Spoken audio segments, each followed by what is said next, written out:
Hey, you geeks! We're trying something new-ish.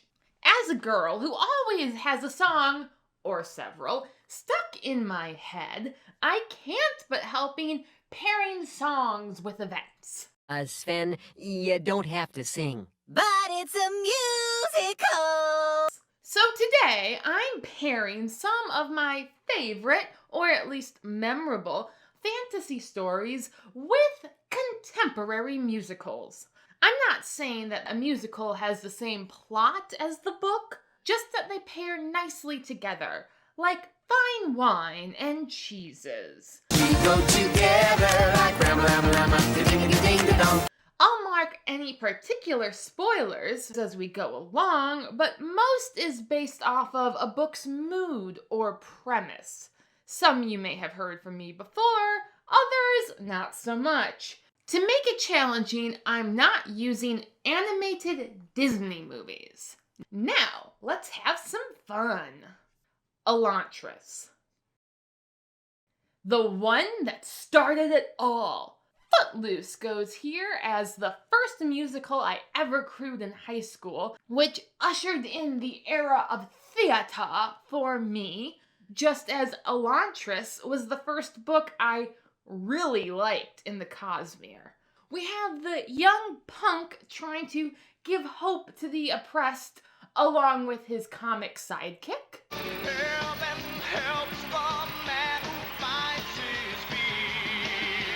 Then the preacher man, who is a total buzzkill. How can you expect one man to save his family and his neighbors? And the girl that every man loves. But this comparison goes so wrong when I recall that Elantris' preacher dude Hrathen has a total crush on Serene. And in Footloose, the preacher is Ariel's father.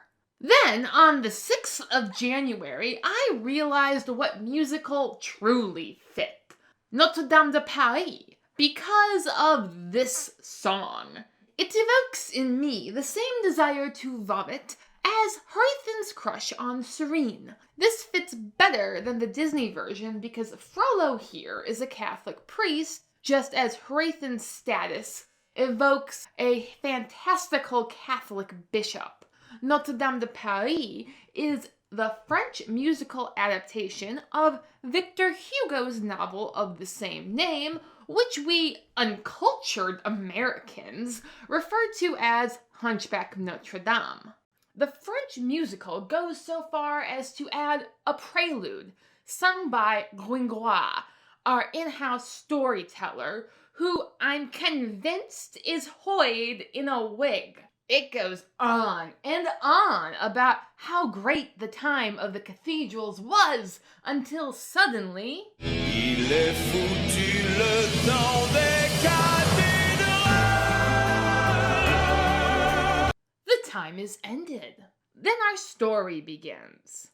Let me know down in the comments if those subtitles worked for you, and your comfort with non-English clips in general. This is the total mood of Elantris' prologue. Once in Elantris, Raoden even holds his own Court of Miracles.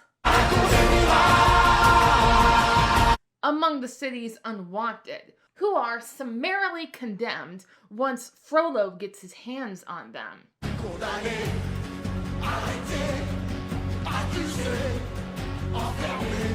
Much like the residents of Elantris, wretches residing among lost grandeur. And their leader is basically Galadon with hair. When perusing the book, I also found the word stupefaction, which I had only ever seen before in Elantris. But now I also know it shows up in Les Miserables. Stormlight Archive is clearly paired with Les Miserables. Not only does Sanderson have Javert flying around, but Javert from the 25th anniversary concert tour of Les Mis. And we get little details in the way of kings, like how Kaladin is 19 years, a slave of the law. Sure, the sentence structure is slightly different, but it's the same mood. And to make the matter certain, there's the brand upon his skin. Also, the chapter title, Walking the Grave, implies a minimum of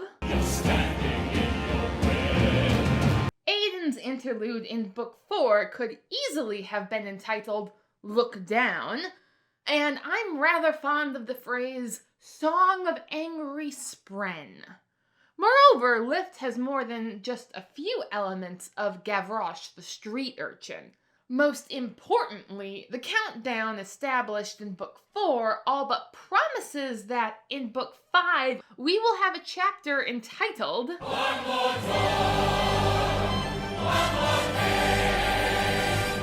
Before the Duel, which may end with They fall as Lucifer fell, the flame. I could not find Maladroit in the English translations, but I did find it in the original French. I now also realize that Maladroit is a straight-up French cognate, and far more common in French than in English.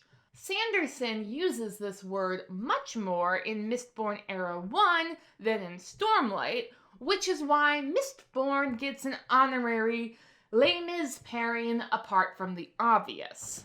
Who's there? French Revolution! But I really didn't like Mistborn enough to start singing about it. Just like The Name of the Wind. This pairs with The Music Man. Here's my first stretch. From my perspective, this book is magical fun times at University of Wisconsin, Stevens Point. But Wisconsin has no musicals about it, despite it being the magical land where Minnesotans go to do incredibly stupid things. I would know.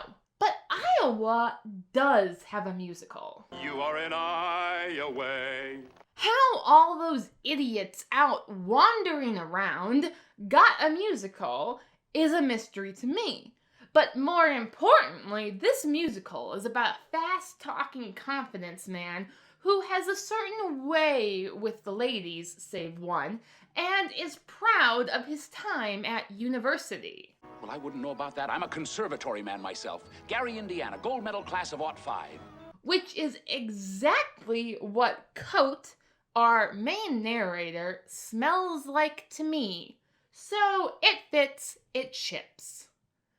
The Wheel of Time, books 1 through 11. A series so vast it cannot be confined to one mere musical. Winds in the east, mist coming in. Like something is brewing, about to begin. For starters, I consider Mary Poppins an Aes Sedai. What an impertinent thing to say. Me putting ideas into people's heads? Really? And Bert her Gleeman Warder? Though also Matt on account of the fireworks and luck. Or below me a kiss, and that's lucky too. I'm also starting to suspect Mary herself is Tarviran, strung about on the whims of a breeze. And what would happen to me, may I ask? If I loved all the children I said goodbye to? On a more serious note, in as far as this video is serious, I sense in the Wheel of Time themes from Hair, which gives us the Tinker's song. Then peace will guide the planet. And shows us Perrin with the Tinkers on his way to war. He's a genius, genius. Though Jordan isn't so much anti-war, just that most war is pointless, and even wars worth fighting have very high costs.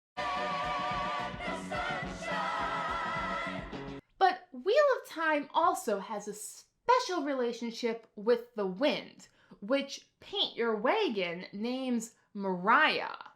Mariah blows the stars around and sends the clouds a-flying. Like the Wheel of Time, Paint Your Wagon also takes a groundbreaking step at normalizing polygamy. Well, I was married to a man who had 2 wives. Why can't a woman have 2 husbands? Though that's only in the film version. Darn Hollywood, adding those stupid love triangles. Lastly, I'm convinced that Noel is Lee Marvin.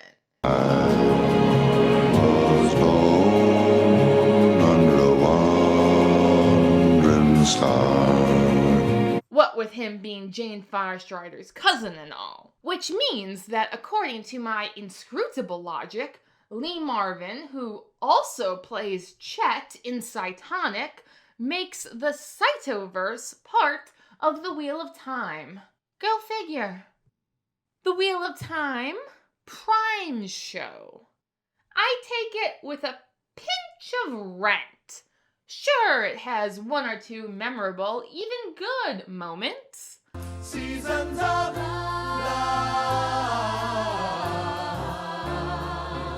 But in the end, Rent just boiled down La Boheme to its most shocking elements and added a few of its own. Hey, mister. She's my sister. Thus making a once genius plot into just a sad white boy singing on top of a mountain far away from all his friends. Being all moody because his wife, girlfriend, is dead. That's where I see the show going, and I hope I'm wrong. But even if I'm right, I'll still enjoy the show.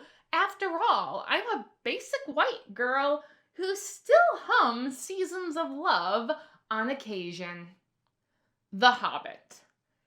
Pairing Tolkien with musicals was difficult because while Tolkien was clearly a fan of music, he was more inspired by good old British pub songs or hiking tunes.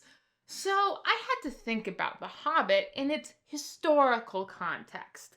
It was published in 1937, full of wholesome Catholic virtues, suitable for children of all ages, and pivoting around the person chosen to be the lucky number. With that, I began to hear the sound of music. The hills are alive with the sound of music.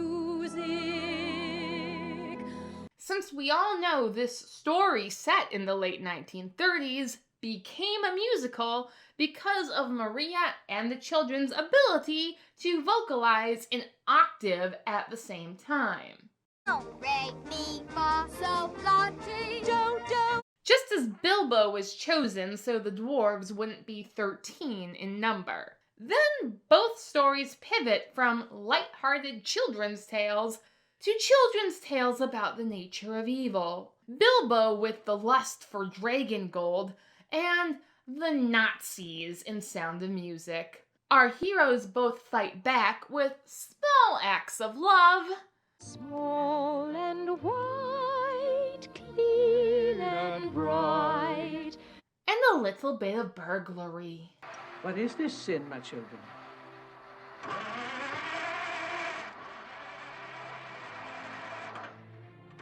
The Lord of the Rings.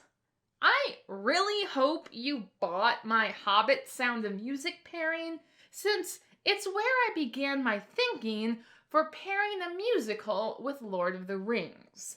I, of course, couldn't use Lord of the Rings the musical, which is hated even more than Rent. Lord of the Rings is like The Hobbit, but bigger and more action-packed in every conceivable way. What's like The Sound of Music, but bigger and more action-packed in every conceivable way?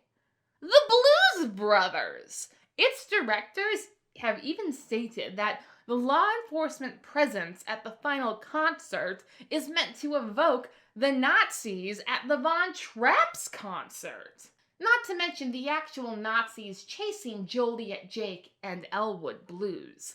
I know Tolkien diehard fans will curse me since Tolkien himself hated this style of music. But come on, Frodo performs an entire song and dance number at the Prancing Pony. Rolling, rolling, rolling, though the streams are swollen. Not to mention, Frodo and Sam are doing Arrow Iluvatar's work. What we're asking Matt here to do is a holy thing. You see, we're on a mission from God. I can't decide if Princess Leia and her flamethrower is Lobelia or Gollum, so I'll leave that for you to debate in the comments section. I'm leaning towards Gollum. So those are my 7 fantasy story and musical pairings. Thinking about them just makes me smile, and I hope they've made you smile too. Thank you for watching. Please like, share, and subscribe if you would like to see more. Your patronage is greatly appreciated.